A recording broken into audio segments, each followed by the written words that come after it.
KM2 Putri memuat 7 orang nelayan dari Pulau Batu Atas, Kabupaten Buton Selatan, menuju ke Pulau Buru. Di tengah perjalanan, di sekitar perairan Wakatobi, kapal mengalami kebocoran di bagian lambung hingga tenggelam.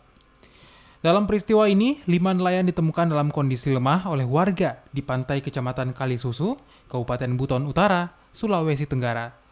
Kelimanya lalu dibawa ke Rumah Sakit Umum Daerah Kabupaten Buton Utara.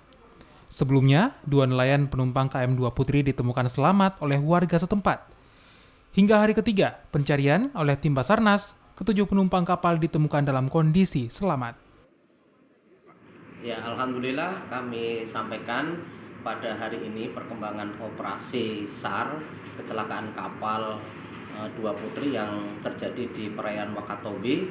Alhamdulillah 3 korban terakhir hari ini semua diketemukan dalam kondisi selamat. Jadi total POB seluruhnya 7 orang diketemukan dalam kondisi selamat.